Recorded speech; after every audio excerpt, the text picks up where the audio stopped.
Hi all, this is Ace. We got some new people in the squad playing realistic ground battles. And to illustrate the importance of binoculars and sight distance control, I'm making this little video with the Archer. Had this game this afternoon. Don't get just a whole lot of kills, but there's some nice long distance kills in there. And talk a little bit about setting your crosshairs, walking your fire onto a target, and then using that benchmark to estimate distance to other targets that may pop up. Alright. Well, I'm in the Poland map. I'm going to go up north by that windmill. I've gone back around from the spawn. Hopefully nobody can see me flanking around. And usually there's 2 or 3 guys from that team that are kind of doing the same thing on the other side of the map.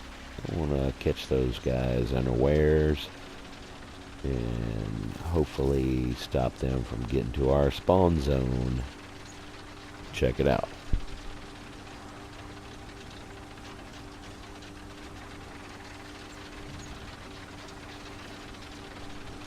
Alright.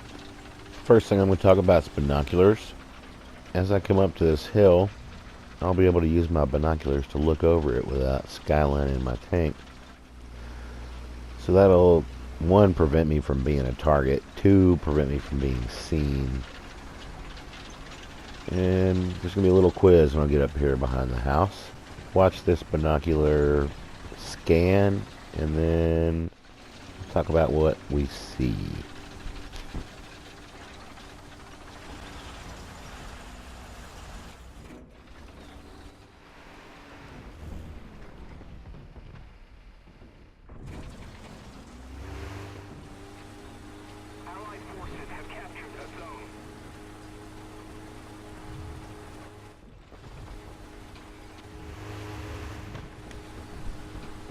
Alright, what'd you see?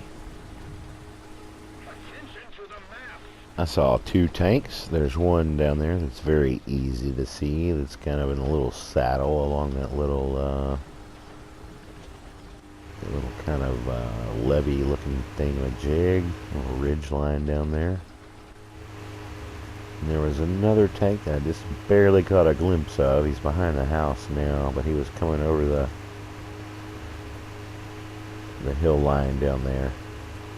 Kind of headed my way. I'd rather pick off the tank that's the furthest out on this flank, because it'll allow me to use this house as cover. If I pick off the one that's to the leftmost or northernmost side, there he is,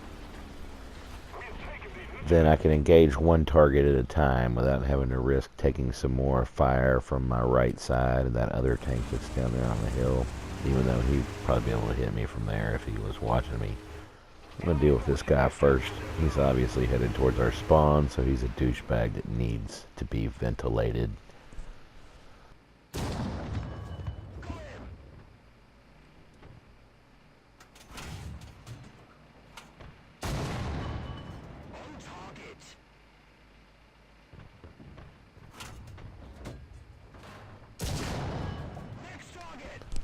Bam! Now I'm going to talk about sight distance control. I had already set my crosshairs to about 400 yards before I even came up the hill. And that's about perfect for that guy. This guy down the way is at least twice that. So I'm just going to kind of do a test shot. I'm going to try to shoot high, see where that goes. I was still low and I was shooting at about 800, so I'm going to put it down to about 1,000 yards and give it another shot. Look through my binoculars to range it. That was just a hair low. I don't want to set it up too much more because there's that hill. He's right on the other side of it. So I'm just going to aim a hair higher. Bam. On target, baby. And now I can just lay fire there every shot. It's going to hit that guy.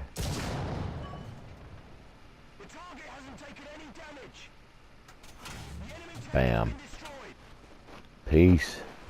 Alright, the thing about crosshairs is I can use this line, this now that I've sighted in there, I can use that as a benchmark. If anybody comes out closer, then I know at least that they're closer than 1,000 yards. And if they're farther than that, I can know to either aim high or readjust my crosshairs to be even further out. Alright. See somebody down there by their spawn. It's at least probably 400 to 500 yards past that last guy I killed. So I'm going to say about 1,500 yards. I'm set at about 1050, 1075 now. So I'm going to hold about 2 marks down. Each mark is 200 yards. Oh, he's going to stop. Well, thank you. I really appreciate that.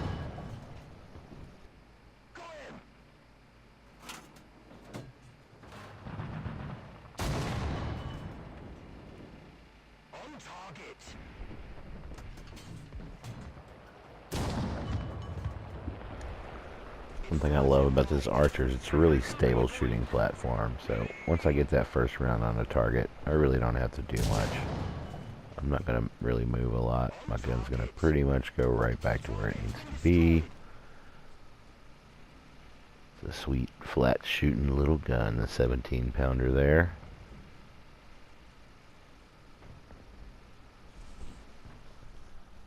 This next shot's going to illustrate something about the Archer, which I like.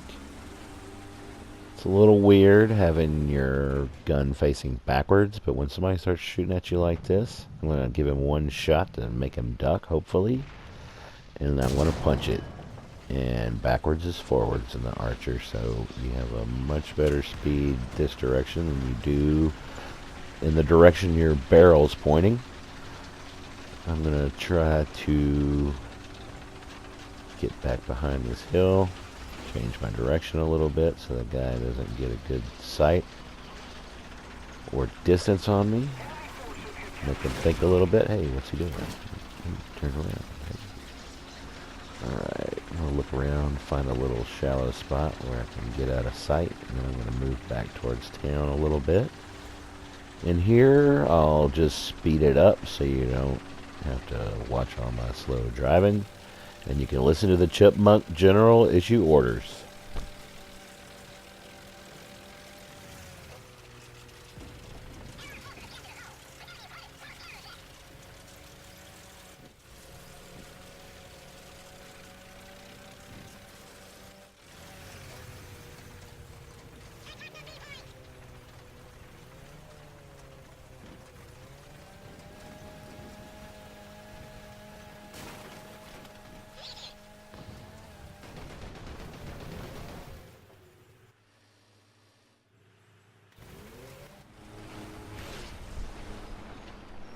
Another thing about sniping is not really in a good position to affect the outcome of this game very well, other than to kill people.